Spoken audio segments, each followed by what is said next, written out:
Bonjour à tous. Pour ceux qui sont pas au courant, ce samedi 23 novembre, le Maroc a vécu un jour historique pour son football national. Et le plus marrant dans tout ça, c'est qu'à la base, je comptais même pas faire une vidéo sur ce match. Parce que j'avais déjà fait une vidéo sur le derby Raja-Wydad, mais elle avait pas intéressé beaucoup de monde. Et en plus, faut dire ce qui est, cette coupe des clubs arabes champions, elle est très peu médiatisée. Donc tout ça pour vous dire qu'avant ce match, j'étais vraiment loin d'imaginer que j'allais faire une vidéo sur ce match. Mais les deux raisons qui m'ont fait changer d'avis, de 1, c'est l'ampleur historique de cette rencontre. Et quand on sait qu'à la base, ma chaîne, elle était vraiment dédiée au football marocain, je suis quasiment dans l'obligation de parler de ce match. Et de 2, quand le lendemain de ce match, j'ai sorti une vidéo pour vous dire pourquoi je pense que l'Euro 2020 sera une catastrophe, je pense que dans les commentaires, vous avez été très persuasif. Et du coup, je vais vous donner mon avis sur ce match, mais je vous rassure tout de suite, il n'y a pas besoin d'avoir vu le match pour comprendre ma vidéo. D'ailleurs, ça sera pas vraiment une analyse. Et pour le coup, je vais même pas parler de tactique et de jeu, mais je vais juste vous donner 5 raisons pour lesquelles ce match, c'est le plus beau match de l'histoire du football marocain.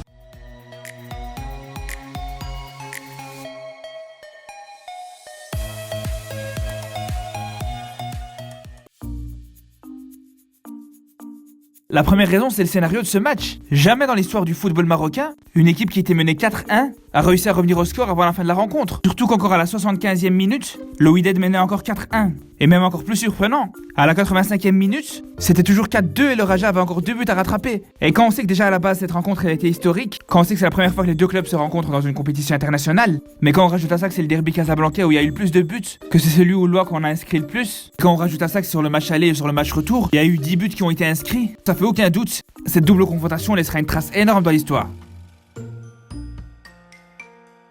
La deuxième raison, c'est l'émotion qui a été procurée dans ce match. Que ce soit en termes d'émotions négatives ou positives, je peux vous certifier que jamais des supporters marocains en ont connu autant dans un match. Si d'abord on se met dans la peau d'un supporter du Wydad, pour la première fois de sa vie et pour la première fois dans l'histoire de son club, il voit son équipe mener 4-1 face à son plus grand rival. Il est dans une joie énorme comme il a jamais connu dans un derby. Son club est très proche de rendre au Raja le fameux 5-1 qui leur a été infligé en 1995. Et là, en l'espace d'un quart d'heure, tout s'écroule. Les Rouges étaient sur un nuage, ils avaient 3 buts d'écart et leur seule préoccupation c'était d'enfoncer le clou. Et quasiment immédiatement après, ils se sont fait éliminer de la compétition en se prenant 3 buts en un quart d'heure. Et le supporter du Raja a connu exactement le même ascenseur émotionnel, mais dans le sens inverse. Lui, en quelques minutes, il a vu son club subir la pire humiliation de son histoire, et à peine il a versé ses premières larmes, qu'il a dû les essuyer pour fêter le plus gros retournement de situation dans l'histoire de son club et de son pays.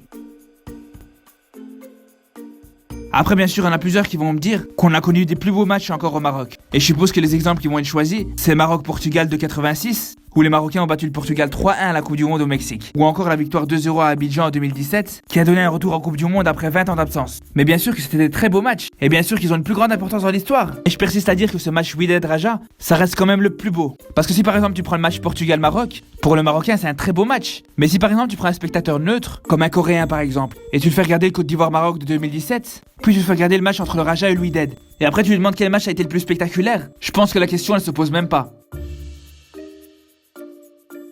Jusqu'ici, on a seulement parlé de ce qui se passe sur le terrain, que ce soit les retournements de situation, les buts, etc. Mais ce qui a été le plus spectaculaire dans ce match, comme dans la majeure partie des confrontations avec ces deux clubs, c'est justement ce qu'il y avait autour du terrain. C'est un truc de fou si tu rassembles tous les tifos qui ont été déployés au match aller et au match retour. Tu peux tranquillement faire une bande dessinée. Et ça, franchement, que ce soit d'un côté ou de l'autre, c'était incroyable, y a rien à dire. Et je pense vraiment que le Maroc a beaucoup de chance d'avoir des supporters comme ça dans ce pays. Surtout si on prend un bête exemple, quand on voit que les Verts étaient menés 4-1, mais que malgré ça, ils étaient encore là motivés et en train de chanter. Et ça, y a rien à dire. Après, malheureusement, j'ai entendu qu'il y avait quelques débordements en fin de match. Et pour le coup, c'est vraiment dommage. C'est vraiment le plus gros point noir de cette rencontre.